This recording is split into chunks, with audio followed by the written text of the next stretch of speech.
আসছে। পেশেন্টের বয়স 40, পুরুষ।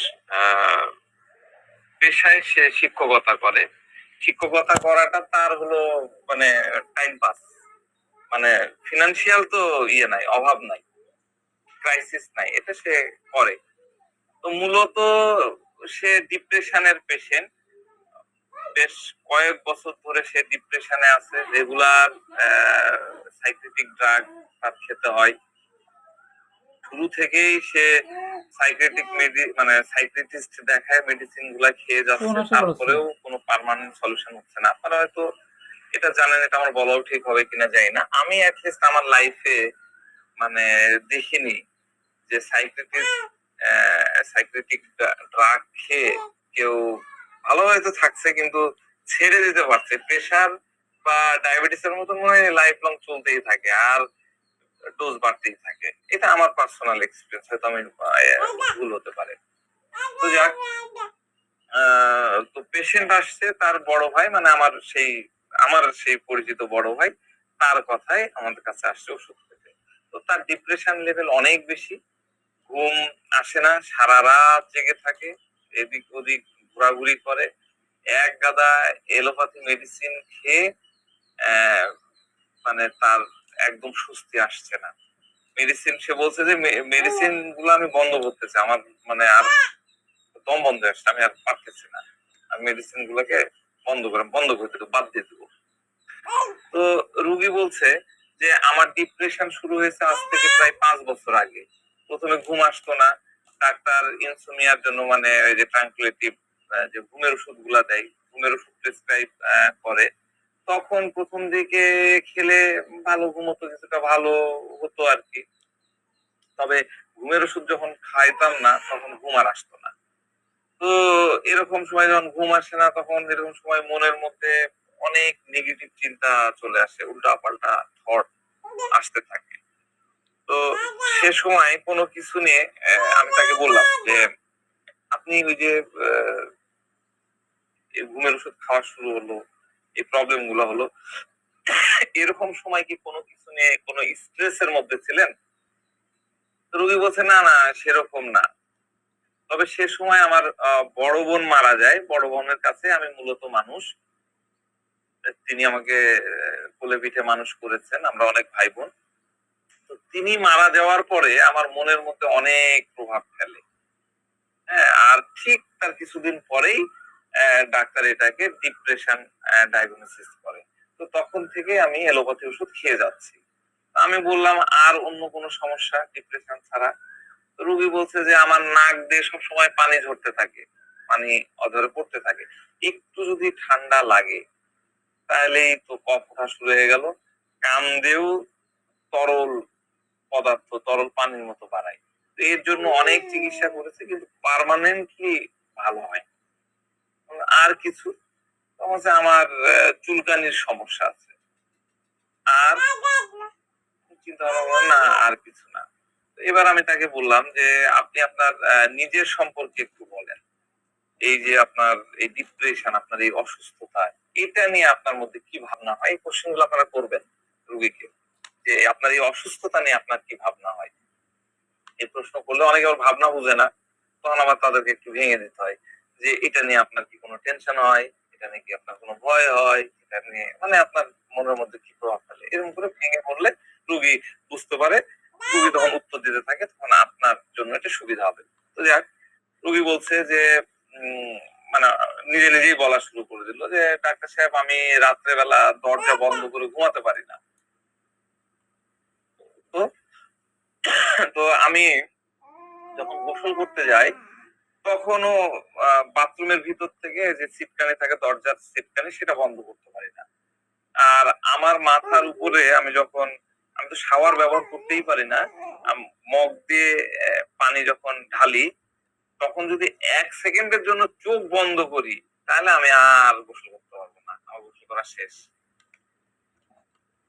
তো আমি আর বললাম যে আর, তো বলছে যে আমি অসহায় দরিদ্র লোকদেরকে অনেক সহযোগিতা করি, বিশেষ করে আমার স্কুলে দরিদ্র স্টুডেন্ট যারা আছে তাদের স্কুলের ফিস আমি দিয়ে দিই, অনেক বাচ্চাদের আমি বই কিনে দিই, বলতে পারেন যে আমার বেতনের একটা ভালো পোর্শন আমি এইভাবে সবাইকে সহযোগিতা করার চেষ্টা করি।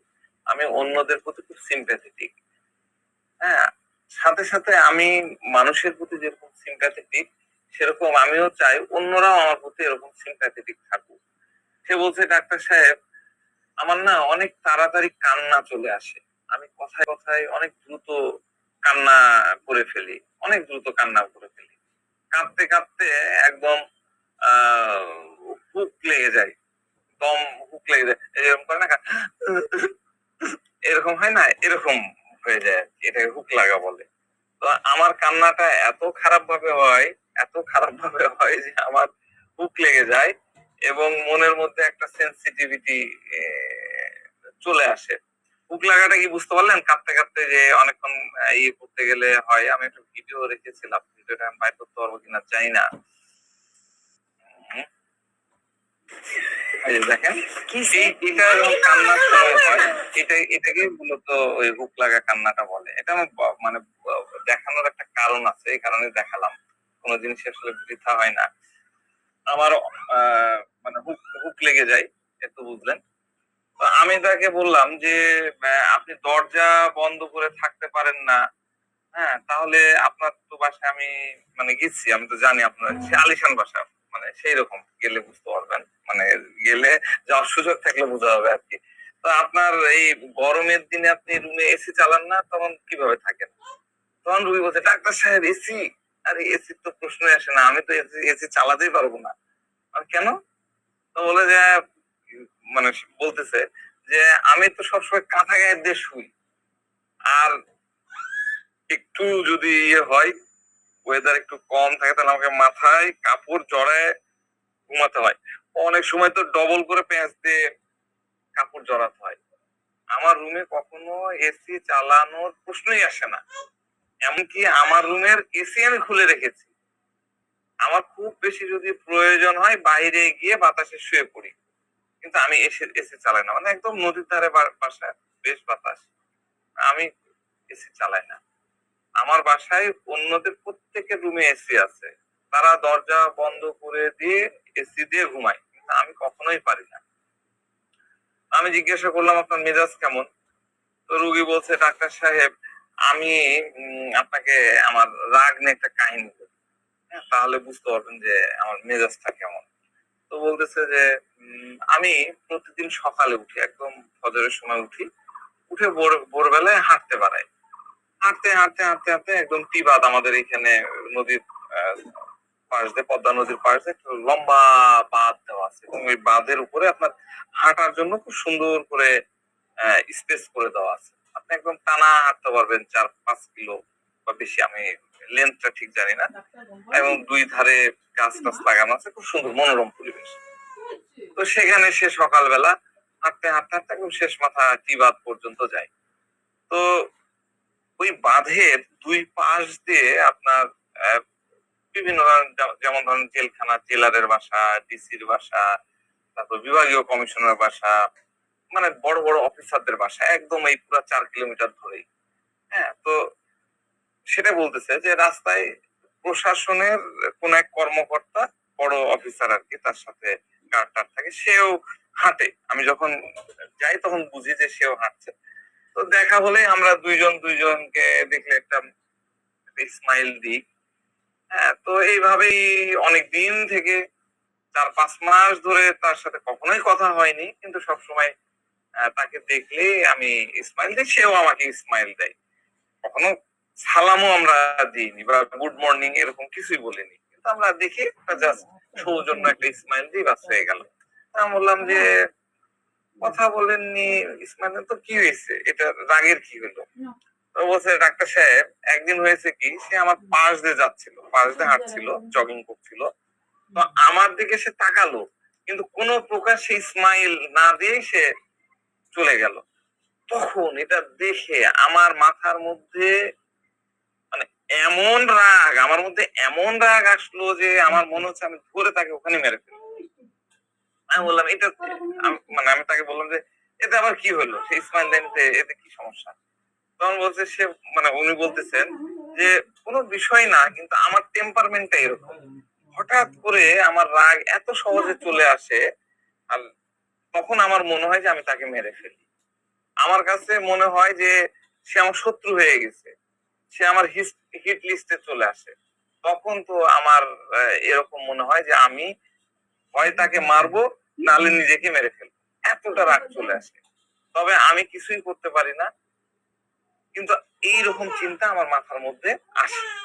তো আমি বললাম আচ্ছা ঠিক আছে, এটা তো বুঝলাম, কিন্তু আপনি স্কুলে চাকরি করেন, স্কুলে বাচ্চারা তো দুষ্টামি করে বা দেখা যাচ্ছে পড়ালেখা পারে না, বা হোমওয়ার্ক করে নিয়ে আসে, তখন আপনি কি করেন?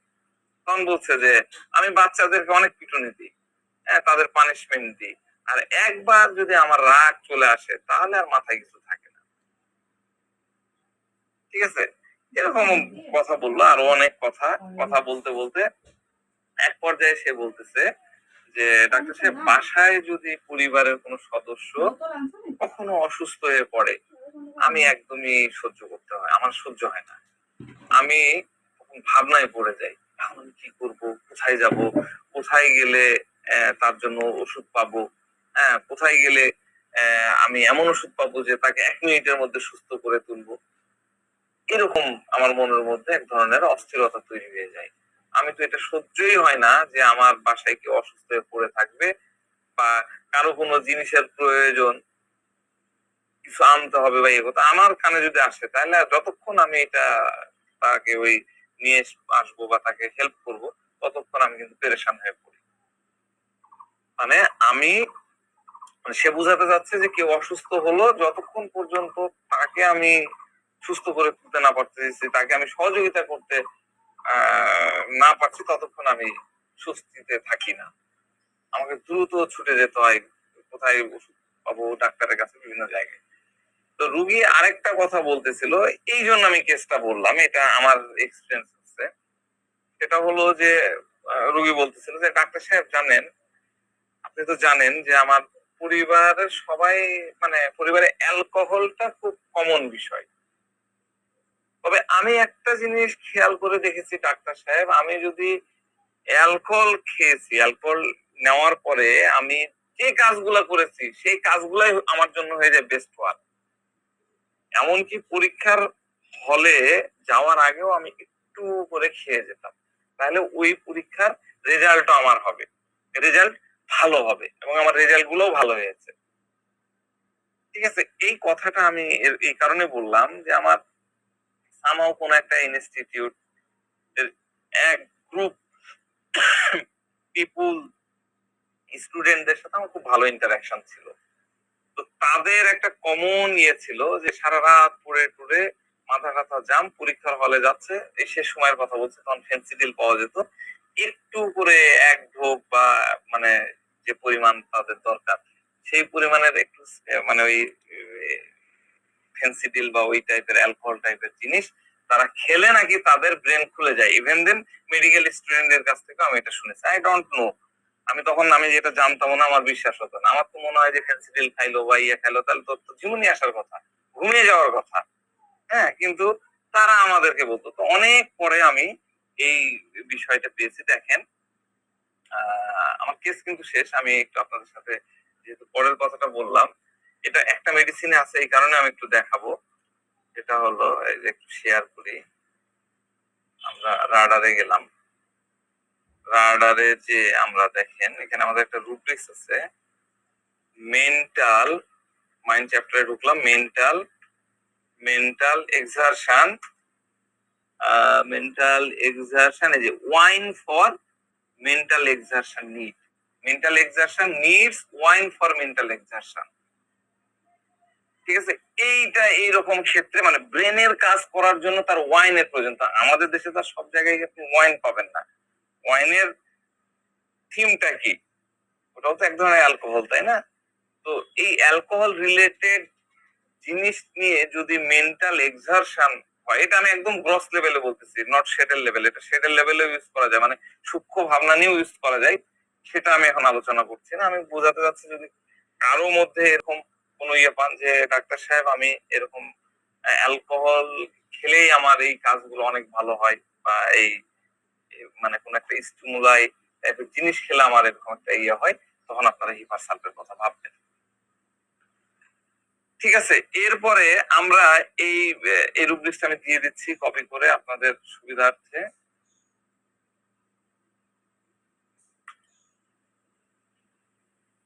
হুমায়ুন কবির ভাই এটা কি লিখেছেন, হোয়ার ইট ইজ। স্যার এটা ওই ক্লাসের শুরুতে দিয়েছিলাম, ওই যে কেসটা বলছিলেন ওয়াইন ফ্যামিলি, এটা কোথায়, বাংলাদেশের কিনা না ইন্ডিয়া? ও হ্যাঁ, রাজশাহী শহরে, আমার বাড়ির একদম পাশে, খুবই পাশে। হ্যাঁ, ঠিক আছে। আচ্ছা, এরপরে দেখেন, আমি এই কেসটা খুব বেশি ব্যাখ্যা করছি না। এই কেসে কি বললো যে মানে তার ওই অফিসারের অ্যাটিটিউডে তার রাগ তো আর অ্যাঙ্গারে থাকলো না, সে ফিউরিয়াস হয়ে গেল, তাই না? রেজটা কি ফিউরিয়াস হয়ে গেল, কি হলো, কিল পিপুলস। আমাদের রুব্রিক্স আছে rage, rage fury, race fury হচ্ছে ইয়েতে আছে, এই কমপ্লিট রেপার্টরিতে। হ্যাঁ, রেস ফিউরি আমি কপি করে দিয়ে দিচ্ছি, আমার এগুলো কপি করা আছে। Rage fury kill people to, kill people two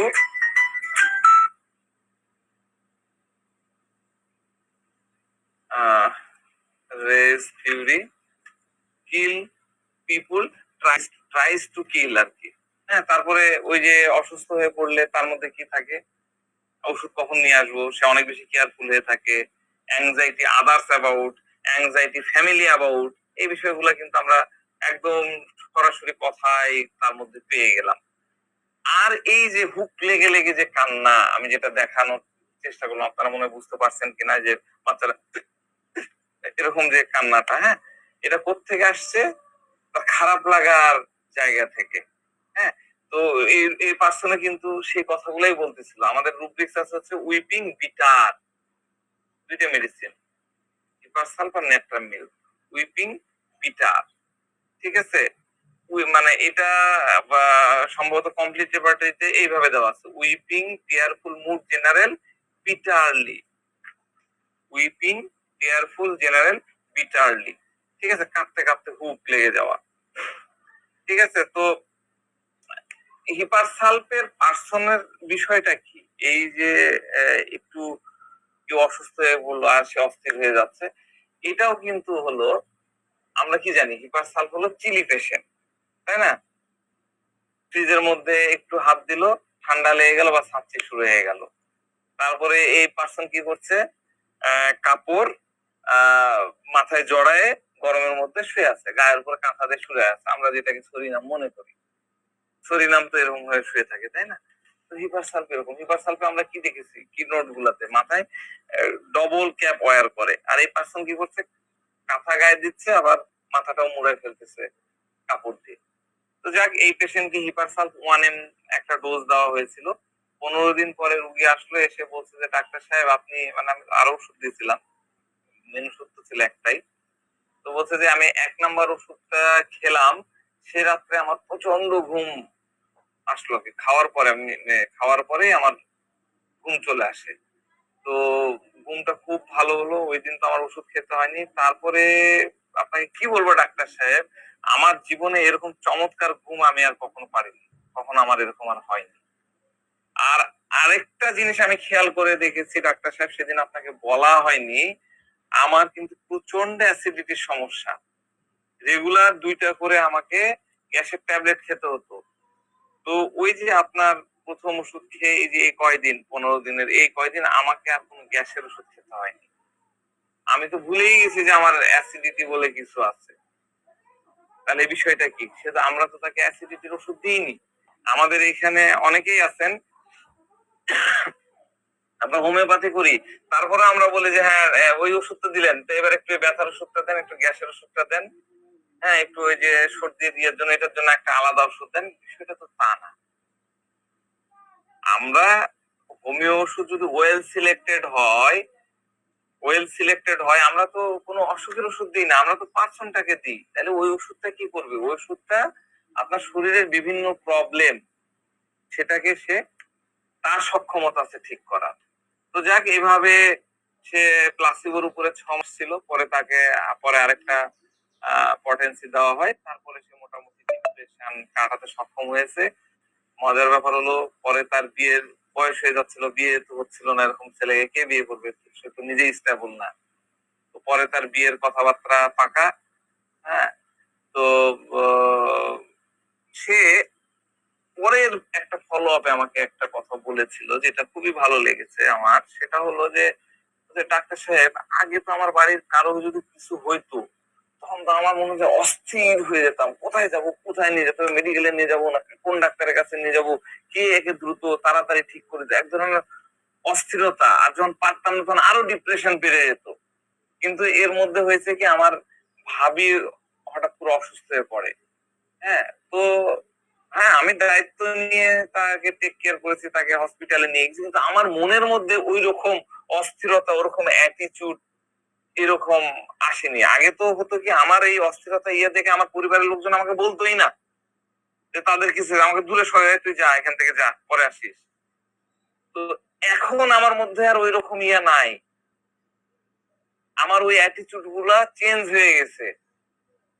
তো এই কথাটা কেন বললাম দেখেন, আমি এর আগেও একদিন আলোচনা করেছিলাম, homeopathy is a holistic care. Holistic care মানে এটা নয় যে আপনি শুধুমাত্র হোমিওপ্যাথি আপনাকে সুস্থ করে তুলবে, আপনাকে সারিয়ে তুলবে, বরং হলিস্টিক কেয়ারটা হলো আপনার সাথে সাথে আপনার আহ, পরিবার, আপনার আইপিআর মানে আপনার আশেপাশে যা আছে এনভায়রনমেন্ট, পুরাটাকেই সুস্থ করে তুলবে। যে এনভায়রনমেন্ট আপনাকে দেখে আপনার নিজের অসুস্থ মনে হতো, সেটাই আপনার চোখে তখন ভালো মনে হওয়া শুরু হবে। ঠিক আছে, এটা ছিল এই কেস, আমি ছোট করে আলোচনা করলাম। এখন খুবই একটা ইন্টারেস্টিং কেস আমি আপনাদের সাথে শেয়ার করবো। আমার পুরনো যারা আমার ফলোয়ার আছেন, দুই একজন এই কেসটা সম্পর্কে জানেন, তারা আবার এটা রিভিউ হয়ে যাবে। আমি এটাকে একটু বেশি ভালো করে অ্যানালাইসিস করব, আপনারা চেষ্টা করবেন একদম মন দিয়ে সবকিছু শোনার। হ্যাঁ, তো এই রোগীর বয়স হচ্ছে 35, 35 বছরের পুরুষ।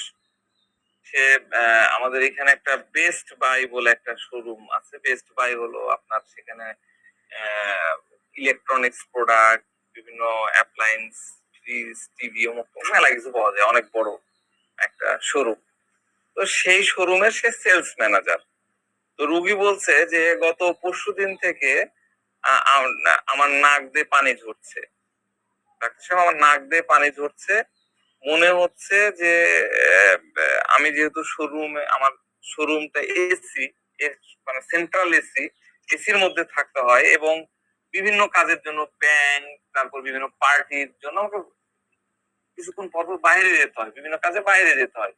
তো গত কয়েকদিন ধরে যা গরম পড়েছে, আমার এই যে গরম ওয়েদারে যাচ্ছি, তারপর আবার ওই ঘেমে এসির মধ্যে ঢুকে পড়ছি, এই যে ঠান্ডা গরম ঠান্ডা গরম, এই চেঞ্জ ওভারের জন্যই আমার এরকম হচ্ছে, সে বলছে। তো তারপরে বলতেছে যে সরি, আরেকটা কারণ হতে পারে, আমি সেদিন কনফেকশনারিতে গিয়ে অনেক ঠান্ডা একটা জুস খেলাম, খুবই গরম লাগছিল, অসহ্য মনে হচ্ছিল। তো আমি কনফেকশনারিতে গেলাম, যে একটা বললাম জুস দেন, জুসের প্যাকেট নিয়ে খেলাম। তার কারণে মনে হলো যে আমার অবস্থাটা আরো খারাপ হয়ে গেল। তারপরে আমি সে রাত্রে কোনো ওষুধ খাইনি, আমার মনে হচ্ছে যে এটা এমনি এমনি ঠিক হয়ে যাবে। রাত্রে যখন ঘুম আসতে চাচ্ছিল না, অনেক দেরিতে ঘুম আসলো, একদম সেই ভোর রাত্রে। এরপর আমি সকালে উঠে দেখি, ঘুম থেকে উঠে দেখি 8টার দিকে, যে আমার জ্বর আসছে, মেপে দেখলাম 102 ডিগ্রি। তখন আমি একটা সাথে সাথে প্যারাসিটামল খেয়ে নিলাম। তো জ্বর তো কমছে না, ওইরকম একটু কমলো হালকা, 101। দুপুর 12টার দিকে ঘাম দিয়ে পুরা জ্বর ছাড়লো। এরপরে আমি একটা গোসল দিলাম, দুপুরে খাওয়া দাওয়া করলাম, আবার দুপুর 2টার দিকে জ্বর আসলো। তখন আবার একটা প্যারাসিটামল খেয়ে ফেললাম। তাহলে কয়টা প্যারাসিটামল খেলো? 8টার সময় একটা খাইলো, আবার 2টার সময় একটা প্যারাসিটামল খেলো, আবার একটা প্যারাসিটামল খেয়ে ফেললাম। এরপরে রাত 8টার দিকে জ্বর আসলো, তখন আমি আবার আরেকটা প্যারাসিটামল খেয়ে শুয়ে ফেললাম। মানে কি, সে কিন্তু এই 8টা থেকে আমরা যদি রাত 12টা ধরি, এই 12 ঘন্টা 14 ঘন্টার মধ্যে সে কিন্তু 3টা প্যারাসিটামল খেয়ে ফেলতো। আপনারা কি প্যারাসিটামলের ডোজ জানেন কয়টা খেতে হয় দিনে, সর্বোচ্চ কয়টা খাওয়া যায় ইন জেনারেল?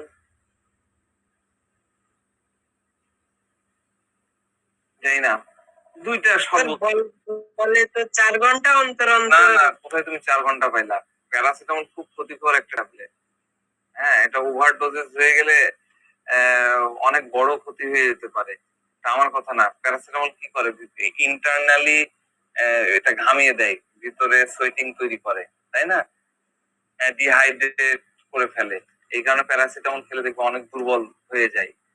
প্যারাসিটামল কখনোই অত ডাক্তারের পরামর্শ ছাড়া ডেফিনেটলি মানে 2 এর অধিক খাওয়াই উচিত না, জ্বর যতই আসুক আর যাই আসুক।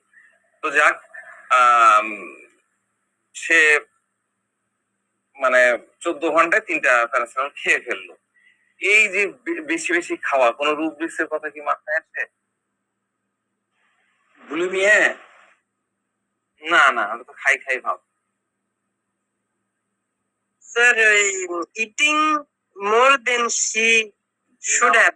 ওটা তো হচ্ছে ডিজায়ার মোর দ্যান সিলনেস, ওটা আলাদা। এটা কেন মনে মনে হবে না? এটা তো ওই যে ইয়ের কথা তো ভাবাই যায়, ফার র্যাপস ইন সামার। আচ্ছা, এটাও না ভাবলে, ডেঞ্জার নো সেন্স ডেঞ্জার, এগুলা তো সূক্ষ্ম ভাবনা বুঝলে তো এই কথাগুলোর মধ্যে এগুলা ফিট করে দেওয়া যায়, তাই না? আচ্ছা যাক, আমরা আসি আগাই। হ্যাঁ সিয়াম। স্যার এটা হয়তো বোঝা যেত, এই যে প্যারাসিটামলের ক্ষতিকর দিকটা তো জানতাম না, জানার পরে এখন মনে হচ্ছে হ্যাঁ হতে পারে। তার একটা আছে, আমরা কি করি, একটা আছে 2টা করে ডবল ডোজে প্যারাসিটামল খাই। আমি এরকম পেশেন্ট পেয়েছি, 6 ঘন্টা 8 ঘন্টা পর ডবল ডোজে খাই, মানে 2টা করে ট্যাবলেট খাই। হ্যাঁ, খায় দায় নড়তে পারে না। তো যাক, সেটা অন্য কথা, আমরা আলোচনা আসি। তো রুগী কি করলো, তারপরে বলতেছে যে জ্বর কম ছিল না, তাই হামদাদের একটা ওষুধ ছিল, কি যেন, ফেবলিল মনে হয়, ফেবলিল খেলাম। খুব অস্থির লাগছিল, তাই রাত্রে একটু হালকা মেডিটেশন করলাম, সাথে জ্বর কন্ট্রোলের জন্য আকুপ্রেশারে, যে আকুপ্রেশার করে না এরকম, জ্বর কন্ট্রোলের জন্য আকুপ্রেশার করলাম। তো ওটাতে কিছুটা ভালো লাগছিল, রাত্রে ভালো ঘুম হলো। কিন্তু যখন সকালে ঘুম থেকে উঠলাম তখন প্রচুর দুর্বল লাগছিল। দুর্বলতা কোত্থেকে আসলো? Any idea? ওই যে প্যারাসিটামল খাইছি, প্যারাসিটামল থেকে। হ্যাঁ, প্যারাসিটামল খাইছি এই কারণে। আচ্ছা যাক, তো প্রচন্ড দুর্বল লাগছিল, বুক একদম ধরে আসছে, কফ, মানে বুক একদম ধরে আসছে, মনে হচ্ছে যে কফে একদম কফ জমে গেছে, একদম ভরাট হয়ে গেছে, এবং মনে হচ্ছিল যে এখনই কাশি শুরু হয়ে যাবে। তো রুগী, মানে আমি তো আসলে ওইভাবে বর্ণনা করতে পারলাম না, রুগী কথাগুলা এমন ভাবে বলতেছিল, তার এই রোগের কথাগুলা যেন একটার পর একটা, মানে মুখস্থ করে আসছে, একদম ঝরঝর করে স্ক্রিপ্টের মতন বলে যাচ্ছে। আমরা যদি ঝরঝর করে স্ক্রিপ্টের মতন কথা বলে, তাহলে কোন মেডিসিনের কথা মাথায় আনবো? হ্যাঁ, থ্যাংক ইউ, মনে রেখেছেন। এবার ইভার সালফা কিন্তু চলে আসলো লিস্টে, তাই না? তো যাক, এখন তো জ্বর নাই, কিন্তু ঘাম হচ্ছে আর মাথা ঘুরছে, সাথে শক্তি পাচ্ছি না। শক্তি পাচ্ছেন না, আমি বললাম যে শক্তি পাচ্ছেন না বলতে কি বোঝাচ্ছেন? আপনার কি শুয়ে থাকতে ইচ্ছা হচ্ছে? তো রুগী বলছে যে সারা শরীর ব্যথা, বিশেষ করে 2 পায়ে ব্যথা, মনে হচ্ছে শুধু শুয়েই থাকি, মাথা ঘুরছে, চোখ বন্ধ করলে যেন মনে হচ্ছে যে মাথা ঘুরে পড়ে যাব, গলাতেও হালকা ব্যথা করছে। তো আমি তাকে বললাম যে এত সমস্যা, এই সমস্যাগুলো নিয়ে আপনার মনের মধ্যে কি ভাবনা আসছে? কোনো চিন্তা হচ্ছে কি, কোনো ভয় হচ্ছে, বা অন্য কোনো কিছু আপনার মনের মধ্যে আসছে? রুগীকে কিন্তু প্রশ্ন ছোট করে করলেই হয়, কিন্তু সব রুগী তো বুঝে না, এই কারণে আপনাকে ভেঙে ভেঙে প্রশ্ন করতে হয়। আমি বারবার এই কথাই বলি।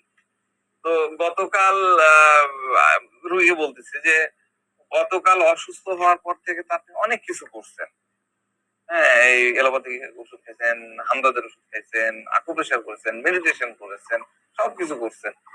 আজকে তাহলে আপনি আমার কাছে কেন আসলেন? আপনি আজকে আমার কাছে কেন আসলেন? তো রুগী বলছে যে রাত্রে বেলায় আমার খুব টেনশন হচ্ছিল, এই জন্য আমি মেডিটেশন করছিলাম। তারপরে আমার সমস্ত টেনশন গুলা অদ্ভুত ভাবে ভালো হয়ে গেল। মেডিটেশন করছে, আকুপ্রেশার করছে। মাথা ব্যথা আর জ্বর কমানোর জন্য একটু আকুপ্রেশার করলাম, এটাতেও ভালো লাগতেছিল। আমি বললাম এগুলা তো রাতের ঘটনা। এখন যে আপনার আহ, দুর্বলতা, মাথা ঘোরা, এই যে এগুলোর কথা বলতেছেন, এগুলো নিয়ে আপনার মনের মধ্যে কি হচ্ছে? তো রুগী বলছে যে এখন তো আমার খুব দুর্বল লাগছে, এজন্য আমি খাবার স্যালাইন খাইলাম, তারপরে 1 গ্লাস গ্লুকোজও গুলালাম।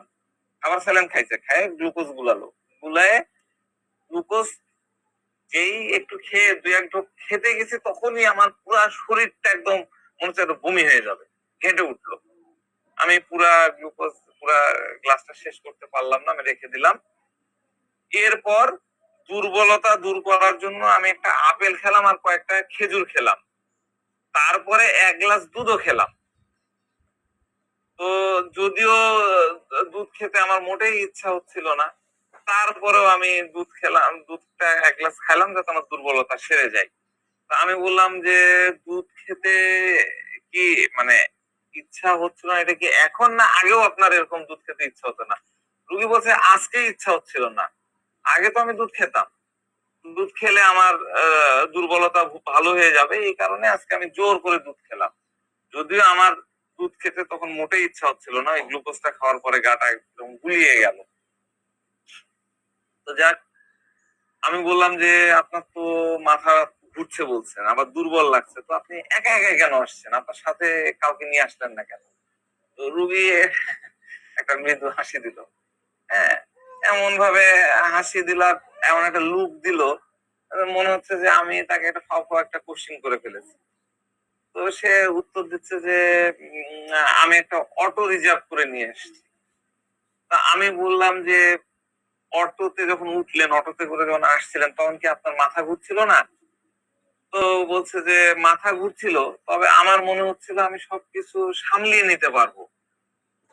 আমি আমার মিসেস কে সাথে করে নিয়ে আসতে চাইলাম, কিন্তু সে তো প্রেগনেন্ট, গত 2 দিন থেকে তার শরীরটাও ভালো যাচ্ছে না, একটু খারাপ। এই কারণে তাকে সাথে নিয়ে আসিনি, আর সে ছাড়া আমার বাসায় আর আমার সাথে আসার মতো কেউ নাই। রুগী বলছে যে ডাক্তার সাহেব আমার স্বাদ কেমন যেন তিতা তিতা লাগতেছে, পানির স্বাদও চেঞ্জ হয়ে গেছে। আমি তাকে বললাম এখনো কি আপনার জ্বর জ্বর বোধ হচ্ছে বা জ্বর আসছে এরকম মনে হচ্ছে? ওষুধের ক্রিয়া কি এখন আছে না চলে গেছে, কি মনে হচ্ছে? তো রুগী আসলে আমার প্রশ্ন বুঝতে পারলো কি বুঝতে পারলো না জানি না, সে বলতেছে যে আহ ডাক্তার সাহেব সকাল বেলায় আমার বাসার গ্যাস শেষ হয়ে গেছিল, তো আমার ওয়াইফ গ্যাসের সিলিন্ডারটা চেঞ্জ করে আনতে বললো। তো ফাঁকা সিলিন্ডারটা আমি যখন একটু চাড়লাম, তখন মনে হলো আমার মাথা ঘুরে, একবার চক্কর দিয়ে উঠলে মনে হচ্ছে মাথা ঘুরে পড়ে যাব। আমি তখন 10-15 মিনিটের জন্য বাসায় গিয়ে শুয়ে পড়লাম। তারপরে কিছুটা ভালো বোধ করি, তখন সিলিন্ডারটা চেঞ্জ করে নিয়ে আসি। আমার মনে হয় সকালে আমি যখন সিলিন্ডারটা ছেড়েছিলাম, তখন তার আগে আমি ব্রেকফাস্ট করেছিলাম না, তাই আমার মাথা ঘুরে এরকম হয়ে গেছে, এটা আমার মনে হয়। তো এরকম আমার আজকেই হয়েছে, এছাড়া এরকম এর আগে কখনো হয়নি। আমি তাকে বললাম যে এখন আপনার দুর্বলতা, গলায় ব্যথার কথা বললেন, স্বাদ পাচ্ছেন না, এটাই তো? তখন রোগী বলছে হ্যাঁ হ্যাঁ ঠিক ঠিক এরকম। তো আমি বললাম যে আমি যে আপনাকে বললাম যে আপনি হোমিও ওষুধ কেন খেতে আসেন, ওটা উত্তর দিলেন না যে? তখন বলতেছে যে ডাক্তার সাহেব আমি তো আগে থেকে যে কোনো সমস্যার জন্য হোমিওপ্যাথি ওষুধ খাই, এলোপ্যাথি ওষুধ খেয়ে যদি অসুখ ভালো হয়, তাহলে দেখি যে আবার একদিন পরে সেটা ব্যাক করছে। আর উনাদের কাছে গেলে উনারা এক গাদা অ্যান্টিবায়োটিক খেতে দেয়, এতে রোগও ভালো হয় না, আরো ভোগান্তি বেড়ে যায়। তো হোমিও ওষুধ খেয়ে দ্রুত ঠিক হয়ে যায়। এর আগে আমি হোমিও ওষুধ একটা অসুখের কারণে হোমিও ওষুধ খাইছিলাম, হ্যাঁ 5 বছর সে অসুখটা আমার আর ফিরে আসেনি। আমি বললাম, ও তাই নাকি? তো তখন বলতেছে যে অ্যালোপ্যাথি ওষুধ আমি ডাক্তার সাহেব আসলে খেতে চাই না, আমার খেতে ভালোও লাগে না, ওরা এক গাদা গাদা অ্যান্টিবায়োটিক দেয়, আমার কিছুই হয় না। তো এই জন্যই আমি হোমিওপ্যাথিতে আসলাম। এই ছিল মোটামুটি কেস। হ্যাঁ, আমি আপনাদেরকে অ্যানালাইসিস করতে দিচ্ছি না, কারণ এখানে শেখার কিছু জায়গা আছে, সময়ও কম আসলে। আহ, আমি জানি না আপনাদের ওখানে কেমন কি অবস্থা, আমাদের এখানে প্রচন্ড গরম। গতকালকে বৃষ্টি হওয়ার পরে আর্দ্রতা বেড়ে যাওয়ার কারণে এই যে ঘামগুলা শুকাচ্ছে না, না শুকায় প্রচন্ড বিরক্তি লাগতেছে। তো যাক, আমি যে যে রুব্রিক্স গুলা চিন্তা করলাম, একজন একটু বলেন তো কি কি রুব্রিক্স মাথায় আসছে। কিপার স্যার ঠিক আছে, একজন, দুইজনকে সুযোগ দেবেন, একজন বলে ফেলেন কুইক।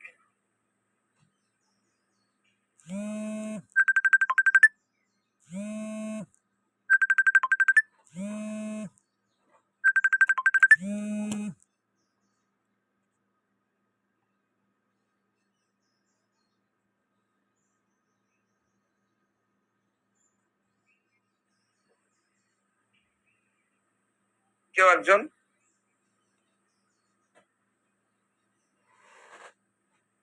হ্যালো, আছেন আপনারা? হ্যাঁ, ডক্টর শামসুজ্জামান বলেন। একটা রুব্রিক মনে হচ্ছে ফার র্যাপস ইন হ্যাঁ। সামারিন, ঠিক আছে, এরকম কিছু হবে। আর অন্য কোনো কিছু মাথায় আসছে? ওয়াইফকে সাথে করে নিয়ে আসলো না, এখান থেকে কি মাথায় আসতে পারে? কেয়ারফুল হতে পারে, তাই না? তো যাক, আমরা রুব্রিক্স নিয়ে আলোচনা করতে যাই। আমি যে রুব্রিক্স গুলা চিন্তা করেছিলাম, এই রুব্রিক্স গুলো আমি এখানে দিয়ে দিলাম। delusion poor he is, mood repulsive, danger no sense danger has, objective reasonable, আর র্যাপস এগুলো হলো খুব মানে শেডের লেভেলে, মানে সূক্ষ্ম ভাবনা রূপ, সূক্ষ্ম ভাবনা রূপ এক গাদা, এটাতে একটা জার্নি করা সম্ভব। হ্যাঁ, আমি অত জায়গায় যাচ্ছি না, উপর দিয়ে একটু করে বুঝাচ্ছি, ঠিক আছে? তো প্রথম যেটা বললাম, delusion poor he is, poor মানে ল্যাক অফ সামথিং, না শর্ট অফ সামথিং। তো রোগী কি দুর্বল বোধ করছে, মনে হচ্ছে তার মধ্যে কিছু একটা ঘাটতি। ঘাটতি কি করে বুঝলাম? সে কি আমাকে বলেছে যে আমার মধ্যে কিছু ঘাটতি আছে? ঘাটতি তার অ্যাক্টিভিটিস থেকে ফুটে উঠছে, এটা খাচ্ছে ওটা খাচ্ছে, তাই না? রোগী প্রথম থেকে কি বারবার কি বলতেছে যে আমার দুর্বল লাগতেছে, শক্তি লাগছে, শক্তি পাচ্ছি না, সিলিন্ডার চাপতে যে মাথা ঘুরে যাচ্ছে। তার মনে হচ্ছে কি যে আমি শুয়ে থাকি আর শুয়ে থাকি, মানে কি কোনো কিছুর কমতি বা তার মধ্যে কিছু কম আছে, এইরকম অনুভূতি তার মধ্যে কাজ করছে। সে তো বলেনি যে আমি পোর, কিন্তু তার অনুভূতিটা ছিল এরকম, পোর ফিলিং তার মধ্যে আছে। তো পোর কি? পোর হলো গরিব। গরিব মানে আমরা কি বুঝি? গরিব লোক কারা? যাদের কিছু কম আছে, জীবন যাপন করতে বা জীবন চালাতে বা যথাযথভাবে চলতে যা যা প্রয়োজন তা তার থাকে না, সেটাই হলো পোর। শরীর চালাতে, একটা সিলিন্ডার টেনে নিয়ে যেতে যে পরিমাণ শক্তি থাকা দরকার ততখানি তার কাছে নাই, এজন্য সে দুর্বল অনুভব করছে। এই কারণে এই রুব্রিক্সটা এই কেসের ক্ষেত্রে নেওয়াটা খুব যুক্তিযুক্ত। সেটা হলো ডেলুশন পুর হি ইজ। দ্বিতীয় যে রুব্রিক্সটা হচ্ছে মুড রিপালসিভ। মুড রিপালসিভটা কোন জায়গা থেকে? কেউ কি বলতে পারেন মুড রিপালসিভটা কোন জায়গা থেকে? এখানে মুড রিপালসিভ কিভাবে আছে? হঠাৎ স্যার যে আপনার হাসি দিল, না, হাসি দিল ওটা তো মুড রিপালসিভ না। হাসি দিল সে জাস্ট আমাকে, মানে আমার প্রশ্নটাকে সে আসলে থাকে না একটা ভ্যালুয়েবল প্রশ্ন মনে করতে পারেনি, এই কারণে। হ্যাঁ, কিন্তু মুড রিপালসিভের ভাবনাটা কোথায়? আমি আজকের এই কেসটা নিয়েছি শুধুমাত্র ভাবনা বোঝানোর জন্য, কথা থেকে আসবে না, ভাবনা থেকে। কোন জায়গার ভাবনা থেকে? আচ্ছা, আমি হেল্প করি। রিপালসিভ মানে কি? রিপালসিভ মানে কি বলেন তো, এটা বলেন, সিয়াম বলো। হঠাৎ করে পরিবর্তন, হঠাৎ করে পরিবর্তন। এই দুজন একসাথে বললে হবে না। ডক্টর আনারুল্লাহ বলেন ভাই, প্লিজ, আমি শুনতে পাচ্ছি না, জোরে বলেন। হ্যাঁ, মুড রিপালসিভ যে উনি বারবার ওষুধ চেঞ্জ করছেন, একবার প্যারাসিটামল, একবার হামদর্দ, একবার এইটা সেটা বিভিন্ন খাচ্ছেন। ঠিক আছে, চেঞ্জেবল ওটা, কিন্তু রিপালসিভটা কি? আপনি যেটা বললেন ওটা চেঞ্জেবল। হঠাৎ করে পরিবর্তন করাটা স্যার মানে হঠাৎ করে কিছু একটা হয়ে গেছে। আচ্ছা, এই দুইজন ছাড়া আর কেউ একজন রিপালসিভ মানেটা কি? বিকর্ষণ করা। বিকর্ষণ করা। বিকর্ষণ করা, বিকর্ষণ একটু কিতাবি হয়ে গেল, একটু মানে আমাদের মতন লেমেন ল্যাঙ্গুয়েজে কেউ একজন বলেন, ভালো করে বুঝেন। হ্যাঁ, এই জিনিসগুলো তো আসলে ওইভাবে ধরে ধরে কেউ শেখাবেও না, বুঝাবেও না, এটা ফিলিংস থেকে বুঝতে হবে। রিপালসিভ মানে কি জানেন? রিপালসিভ মানে হলো নিজের থেকে দূরে সরে যেতে চাওয়া, নিজের থেকে দূরে সরে হটিয়ে দেওয়া। বিকর্ষণ বললেন না, বিকর্ষণ তো কিতাবি ল্যাঙ্গুয়েজ। বিকর্ষণ কি? বিকর্ষণ কাকে বলে?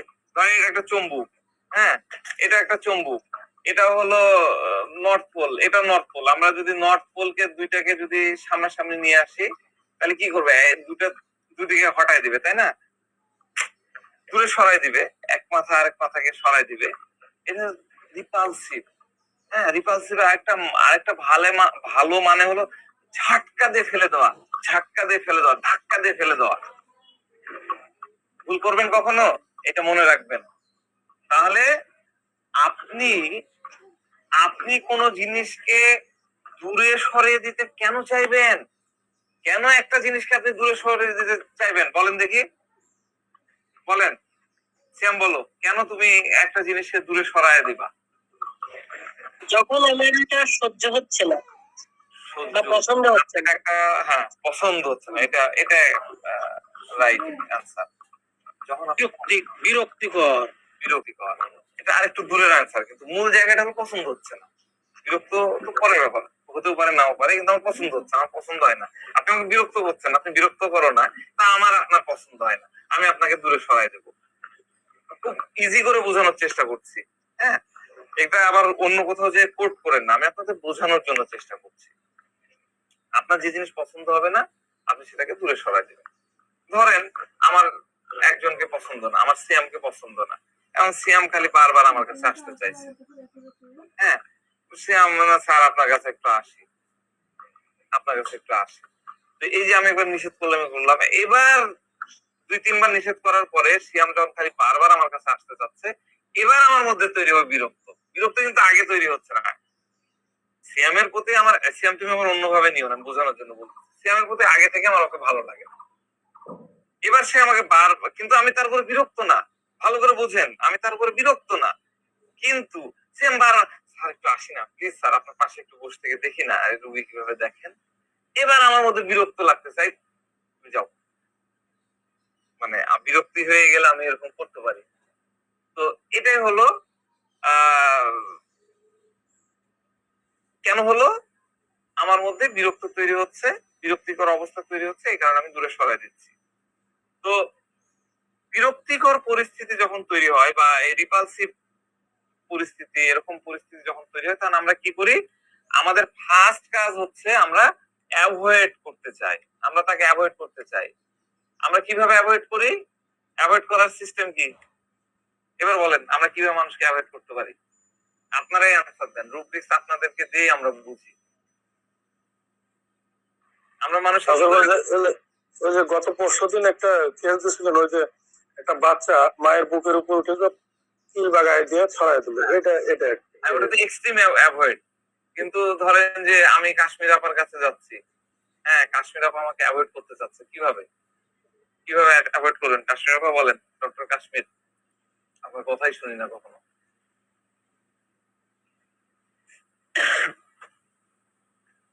আপনারা বলবেন না, বুঝতে পারছি, আমি বলে দিই। আমরা কি করি? কাউকে অ্যাভয়েড করতে চাচ্ছি, আমরা তো ভদ্রলোক, আমি জেন্টলম্যান, আমি কি করে অ্যাভয়েড করবো? তুই একটা কথা বলবো বলে অ্যাভয়েড করা তো বিভিন্ন প্রসেস থাকতে পারে। কেউ হয়তো মুখ দিয়ে বলতে পারে ভাই এখন আসেন আমি ব্যস্ত আছি, কেউ বা তার অন্য আচার ব্যবহার দিয়ে বুঝে দিয়ে চাইবে হ্যাঁ না আসলেই ভালো হয়, এরকম তো হইতে পারে। ঠিক আছে, বা ইয়েটা কি, স্টেপটা কি? আমি আই কন্টাক্ট করবো না। আচ্ছা, আই কন্টাক্ট করবেন না, ঠিক আছে, এটাও হবে, সবই ঠিক আছে। তো আমরা কি করব? আমি কি করব? আমি জেন্টলম্যান, জেন্টলম্যান কি করে? দু একটা কথা বলবে, ঠিক আছে, দু একটা কথা বলে একদম চুপ। অথবা দেখা যাচ্ছে সে কোনো প্রশ্ন করলো, সেটা কোনো উত্তরই দিল না, অন্য কোনো সবচেয়ে ভালো উপায় কি অ্যাভয়েড করার? অন্য কোনো কাজ কাজ নিয়ে ব্যস্ত। আমার তো চেম্বারে অনেক রুগী আছে, আমি এখন না পরে কথা বলি। কাজে ব্যস্ততা দেখায় অ্যাভয়েড করা একটা ইয়া। কেন দেখাচ্ছি? আমি আমি ব্যস্ত এটা কেন বলতেছি? কারণ আমি চাই যে সে আমার কাছে না আসুক, বা সে যদি আমার কাছে এসেও থাকে সে আমার থেকে দ্রুত সরে যাক। কেন এরকম চাই? কারণ সে যখন আমার থেকে দূরে সরে যাবে তখন আমার মধ্যে স্বস্তি ফিরে আসবে। যদিও আমি তার সামনে এটা প্রকাশ করছি না, কিন্তু আমার মনে মনে এই ভাবনাটা থাকে যে ও আমার থেকে দূরে সরে যাক। সে দূরে সরে গেলে আমার কিছুটা কমফোর্টেবল লাগবে। তাহলে মুড রিপালসিভের সূক্ষ্ম, এত কথা কেন বললাম? এই রুব্রিক্সটা শেখানোর জন্য। মুড রিপালসিভের সূক্ষ্ম ভাবনাটা কি? যাদের মধ্যে মুড রিপালসিভ থাকে তাদের মনের মধ্যে সূক্ষ্ম ভাবনাটা তাহলে কি থাকে? জিস্ট করেন দেখি, পারবেন জিস্ট করতে? সূক্ষ্ম ভাবনাটা কি? আমি মুড রিপালসিভ পারসন, আমার মনের মধ্যে সূক্ষ্ম ভাবনা কি থাকবে? সেডাল ফিলিং কি থাকবে? আমি বলে দিই, সেটা হলো কমফোর্ট হওয়ার ভাবনা, কমফোর্টে থাকার ভাবনা। তার কাছে যা খারাপ লাগে তা তার থেকে দূরে সরে যাক, এবং সে তার থেকে দূরে সরে গেলেই সে তার মধ্যে কমফোর্ট চলে আসবে, সে কমফোর্ট জোনে ফিরে আসবে। এটাই হলো মুড রিপালসিভের সূক্ষ্ম ভাবনা। আমাদের এই রোগীটা কি করেছিল? রোগীটার অপছন্দের জিনিস কি ছিল? তার দুর্বলতা। ভালো করে রুব্রিক্সটা এই ভিডিও দেওয়া থাকলে শুনবেন আবার এই কেসটা।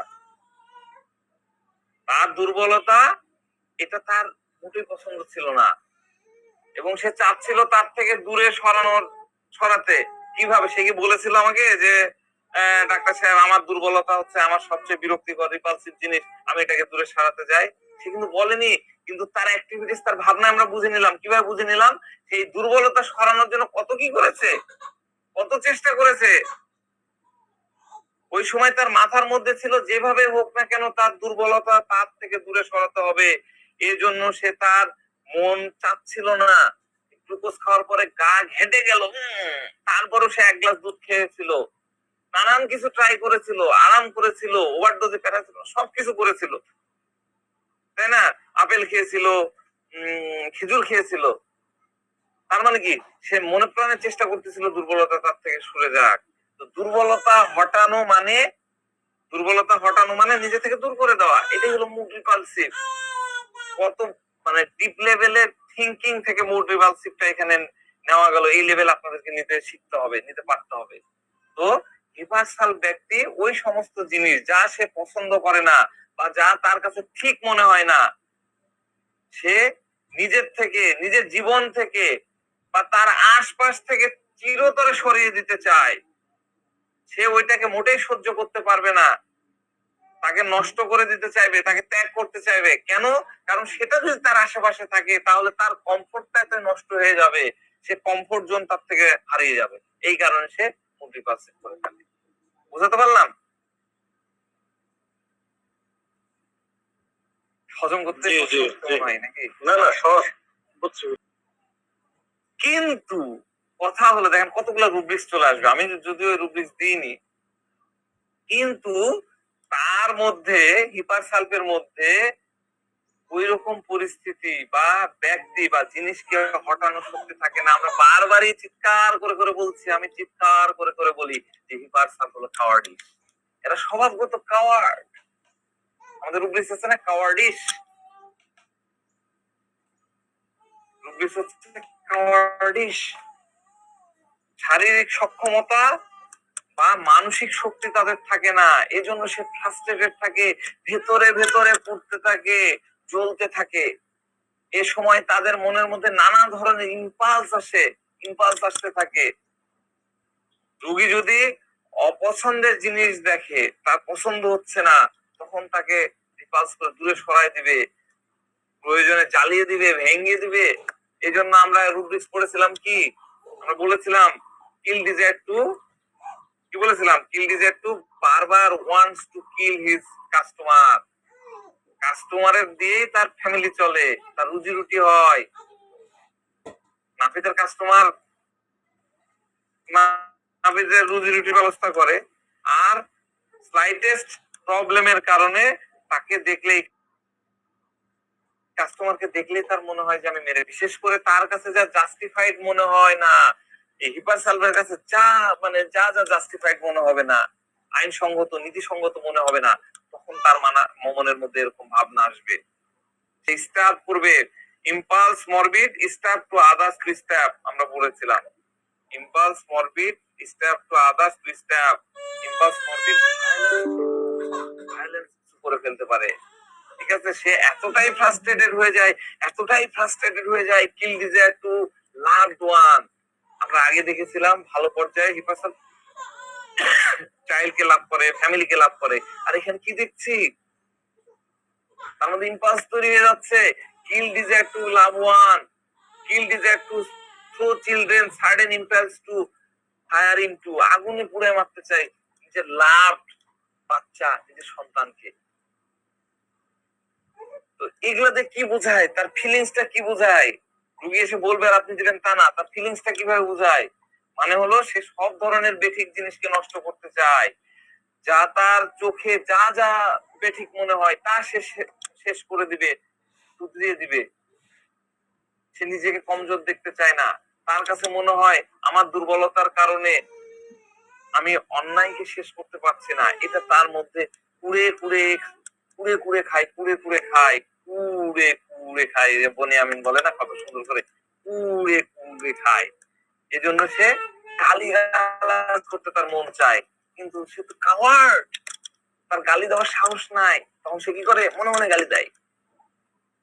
এজন্য অন্যায় শেষ করার জন্য তার সবচেয়ে বড় শত্রু নিজের দুর্বলতাকে সরাই দিতে চায়। সে ক্ষমতা লোভী না, কিন্তু খারাপ বা অন্যায়কে সে পছন্দ করে না। সে অতটুকু শক্তি চায় যা দিয়ে সে অন্যায়কে, অবিচারকে শেষ করে দিতে পারে। ঠিক আছে, এরপরে আমরা যে রূপরেখা এখানে নিয়েছিলাম, danger sense of no danger has, এর রূপরেখা আমরা বুঝি, আমরা কিন্তু সবাই জানি, কিন্তু এরও ফিলিংসটা আমাদের বুঝতে হয় যে কোন জায়গায় কিন্তু হয়। এত বোঝাতে পারবো কিনা জানি না, আজকে 1 ঘন্টা হয়ে গেছে, দ্রুত বলি।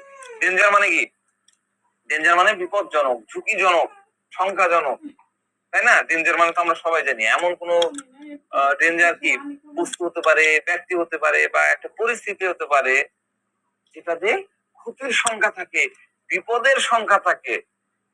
এখন প্রশ্নটা হলো বিপদটা কিরকম হতে পারে, কি ধরনের বিপদ হতে পারে?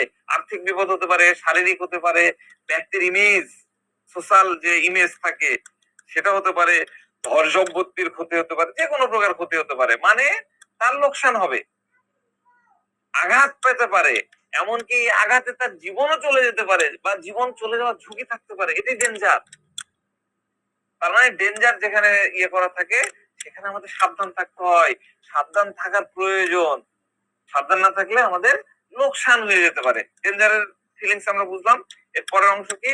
নো সেন্স এর আগে আমরা সেন্সটা বুঝি। সেন্স মানে কি? সেন্স হচ্ছে বোধ শক্তি, অনুভূতি শক্তি। আমরা ব্রেনে কি, ব্রেনের মাধ্যমে কোনো কিছু বুঝি, আমাদের জ্ঞানেন্দ্র, আমাদের কোথায় কি হচ্ছে, আমাদের এই স্নায়ুতে কোনো একটা কিছু আসলো, সেটা সেন্স চলে গেল ব্রেন তখন ওটাকে প্রসেস করে ওই অনুযায়ী রিয়াক্ট করছে। এইখানে ধরেন যে একটা যদি কথার কথা একটা ফুল এসে পড়ে, আমার ব্রেন কখনোই করবে না, ইম্পালস দিবে না, রিয়াক্ট করে ওটাকে হটাই দিবে না। কিন্তু এখানে একটা পোকা পড়ুক, ব্রেন বলে আরে খাদ্যে দিয়ে দিবে বাড়ি। তাহলে সেন্স এইটা কাজ করে, ব্রেন যে সিগন্যাল দিচ্ছে সে অনুযায়ী প্রতিক্রিয়া করে। তো এই রুব্রিক্সে থাকা ব্যক্তির ক্ষেত্রে কি ঘটে? কোথাও থেকে কোনো প্রবলেম আছে, কিছু একটা হতে পারে, কোন একটা ঝামেলা হতে পারে, সে জাজমেন্ট করতে পারছে না, ব্রেন জাজ করতে পারছে না, ব্রেন বিচার করতে পারতেছে না, ভালো আন্ডারস্ট্যান্ডিং করতে পারতেছে না। তার মানে তার বোঝার ক্ষমতা, জাজমেন্ট পাওয়ার বা আন্ডারস্ট্যান্ডিং পাওয়ারের কমতি আছে। ঠিক আছে, নো সেন্স ডেঞ্জার অ্যাবাউট। হ্যাঁ, এখন একটা কথা আমি একটু বলে রাখি, এটা নোট করা বিষয়। তাহলে no sense danger about, no knowledge danger about না, কিন্তু এটা মাথায় রাখবেন। ডেঞ্জার সম্পর্কে তার জ্ঞান আছে, কিন্তু সেটাকে সে সেন্স করতে পারছে না। আমরা মনে করি নো সেন্স ডেঞ্জার অ্যাবাউট মানে সে ডেঞ্জার এটা বুঝেই না, জানেই না। যেমন একটু আগে সিয়াম বললো, আমি তো জানতাম না যে প্যারাসিটামল খেলে এত ক্ষতি হয়। কিন্তু ডেঞ্জারে থাকা পার্সন কিন্তু জানে যে এটা ডেঞ্জার, কিন্তু সে সেটাকে সেন্স করতে পারে না। এটাই হলো আহ এই রুগী মানে এই রুব্রিক্সের ভাবনা। হ্যাঁ, তো এই রুগীর ক্ষেত্রে কি হলো, এই রুগীর ক্ষেত্রে মানে তার কোনো বিষয়ে ভয় লাগছিল না, ভয়ও পায়নি। ইভেন দেন আমার চেম্বারে মাথা ঘোরা অমুক তমুক সে একাই চলে আসছে। সে তার খারাপকে শেষ করে দিতে চায়, সে তার দুর্বলতাকে শেষ করতে চায়, সে তার বুদ্ধির উপরে ভরসা রাখছে। শারীরিক দিক দিয়ে সে দুর্বল, কিন্তু বুদ্ধির দিক দিয়ে সে শক্তিশালী। মাথা ঘুরে গেল, যে 15 মিনিট রেস্ট নিল, তারপরে আবার রিস্টোর হয়ে গেল। এবার যে সিলিন্ডার সে চেঞ্জ করে নিয়ে আসছে। সে বুদ্ধি দিয়ে, সাধারণত বুদ্ধি দিয়ে অন্যায়কে, অবিচারকে, তার খারাপকে শেষ করতে চায়। হ্যাঁ, এদের একটা কমন থাকে যে আমি ম্যানেজ করে নিতে পারবো। শরীর সাথ দিচ্ছে না তো কি হয়েছে, আমার ব্রেন আছে না, আমি ব্রেন দিয়ে পারবো। এবার সাথের ভাবনাটা এরকম থাকে। আচ্ছা, এরপরে রুব্রিক্সটা নিয়েছিলাম অবজেক্টিভ রিজনেবল। অবজেক্টিভ রিজনেবল আমি অনেকবারই বলেছি, একটা করে রিজন দাঁড় করাবে যে আমি এটার কারণে এটা করেছি, এবং এটা আপনার কাছে যুক্তিসঙ্গত মনে হবে, জায়েজ মনে হবে। রিজন রিজন মানে হলো জায়েজ, রিজনেবল হচ্ছে জায়েজ। আপনার কাছে মনে হবে যে সে যেটা করছে সেটা জায়েজ। যেমন ধরেন যে এই যে শার্ট, এই শার্টটাতে দোকানে 10,000 টাকার ট্যাগ দেওয়া আছে। তো আপনি কি মনে হবে যে এই শার্টটার দাম 10,000 টাকা, এটার দাম কত হতে পারে, 500 বা 1000 টাকা হতে পারে, ট্যাগ লাগানো আছে 10,000 টাকা, তাহলে এটা আপনার কাছে রিজনেবল মনে হবে না। তো হিপার সালফের হচ্ছে প্রত্যেকটা জিনিসকে সে জায়েজ মনে করে, রিজনেবল হওয়া চাই সেটা তার কাছেও হবে, সে ওইভাবে বলবে। তো হিপার সালফ এমন না যে পৃথিবীর সব খারাপ, সব অন্যায় অবিচার, আমরা যে মোরালের বিষয়গুলো বলেছিলাম, সব অন্যায় অবিচার দূর করে দিবে বা দূর করে দিতে চাই, এরকমটা না। হিপার সালফের হলো সে যে পরিবেশে থাকে, সে যেখানে অবস্থান করছে, যেখানে বিচরণ করছে, যে সম্পর্কের মধ্যে আছে, যে রিলেশনের মধ্যে আছে, যে বন্ডিং এর মধ্যে আছে, সেখানে তার প্রিয়জনদের সাথে অন্যায়, অত্যাচার, হয়রানি হচ্ছে, সে শুধু সেগুলোকে শেষ করতে চায়। কি নোটের মধ্যে দেখবেন এলএন অথবা ইয়ের মধ্যে দেওয়া আছে ডেস্ট্রয় দ্য হোল ওয়ার্ল্ড, একটা লাইন দেওয়া আছে ডেস্ট্রয় দ্য হোল ওয়ার্ল্ড, যেটাকে আমরা রেপার্টরিতে পাই ডেলুশন, ফায়ার, ওয়ার্ল্ড। আমি এটা ব্যাখ্যা দিয়েছিলাম, world is on delusion, world is on fire, whole world. এই রুব্রিক্সটা, এই ডেস্ট্রয় দ্য হোল ওয়ার্ল্ড, এই হোল ওয়ার্ল্ডটা কি? হোল ওয়ার্ল্ড মানে হচ্ছে সারা বিশ্ব না, কিন্তু আমি যেটা বললাম তার নিজের সংসার, ওটাই তার হোল ওয়ার্ল্ড। সে যে পরিবেশে আছে, যে সার্কেলে আছে, আমি যেমন আপনাদের সাথে আছি, তাহলে এখন আপনার আমার ওয়ার্ল্ড, ঠিক আছে? আমার ক্ষেত্রে আপনারাই আমার ওয়ার্ল্ড। তো এটাই হলো হিপার সালফের ওয়ার্ল্ড। তো এই ব্যক্তি দেখা যাচ্ছে হিপার সালফের সাথে যখন তার ওয়ার্ল্ডে কেউ ঝামেলা করবে, তখন তার মধ্যে এই ইম্পালসটা চলে আসবে। তো যাক, এই পার্সনকে হিপার সালফ দেওয়া হয়েছিল, দেওয়ার মোটামুটি 1-2 দিনের মধ্যেই, প্রথম দিনই তার মাথা ঘোরার হিপার সালফ মনে হয় 30 দেওয়া হয়েছিল। মাথা ঘোরাটা চলে যায়, দুর্বলতা রিস্টোর হয়ে যায়। 1 সপ্তাহ পরে সে ফোন দিয়ে বলে যে না, আমি খুবই ভালো আছি, এবং আগে যেরকম এই রোদ থেকে এসি রুমে ঢুকলে আমার একটা হাঁচি টাচ্ছি হইতো, সেই জিনিসগুলা আর আমার কাছে আমার আর হয়নি। ও আরেকটা আলোচনা ছেড়ে গেছি, সেটা হলো যে হোমিওপ্যাথি কেন খেতে চাইলো, সেটাও কিন্তু অবজেক্টিভ রিজনেবল, সেটা কিন্তু ক্রেডুলাস না বা অন্য কিছু না। কেন অবজেক্টিভ রিজনেবল? এর আগে উপকার পাইছে, 1 ডোজ ওষুধ খেয়ে 5 বছর ভালো ছিল কোনো একটা অসুখে, এই জন্য এবারও সে আসতে চাচ্ছে, এই জন্য এবার সে হোমিওপ্যাথি ওষুধ খেতে যাচ্ছে। এই জায়গা থেকেও কিন্তু আমরা অবজেক্টিভ রিজনেবলটাকে নিতে পারি, ঠিক আছে? তো আমার আলোচনা এই পর্যন্ত ছিল। হিপার সালফ নিয়ে আরো 2টা ক্লাস নিতে পারলে মেবি ভালো হইতো, কিন্তু সিলেবাস কভার হবে না। ভবিষ্যৎ ভবিষ্যতে আবার হিপারসালফের আরো কিছু কেস নিয়ে আলোচনা করার ইচ্ছা থাকলো। আপনারা হিপারসালফটা প্র্যাকটিস করেন কোথাও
আমার তো ডাইন নিয়ে যাচ্ছে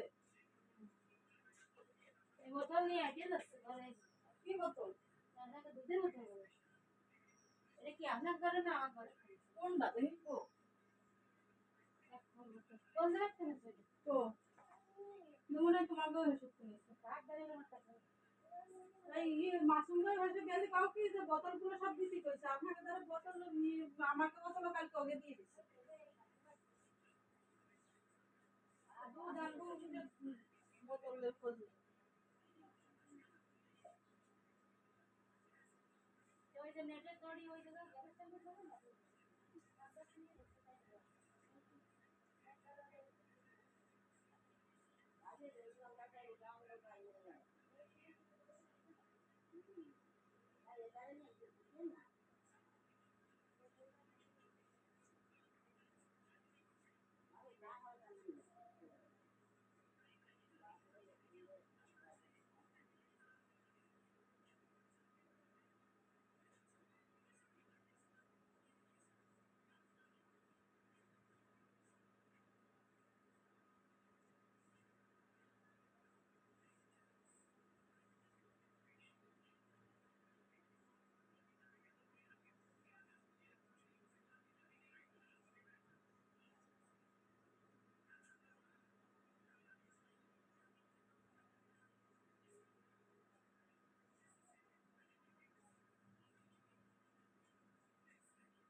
না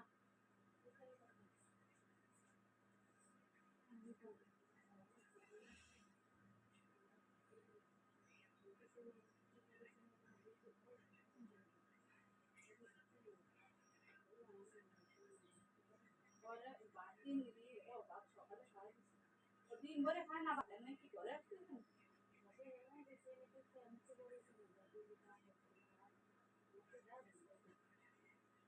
সাইজে করে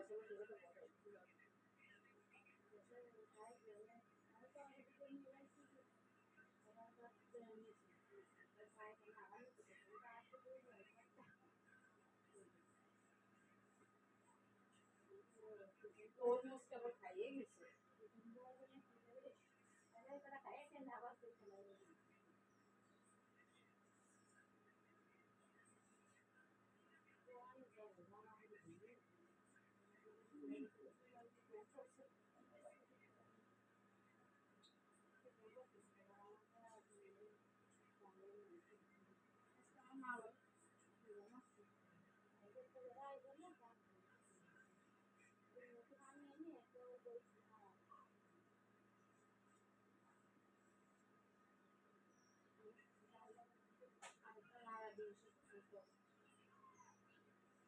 সাধারণ বাংলা বাংলা সাধারণ বাংলা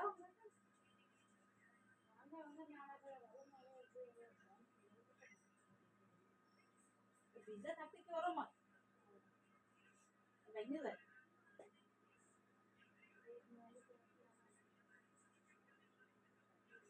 যা হচ্ছে তাই বাঙালি বারবার মারা দিচ্ছে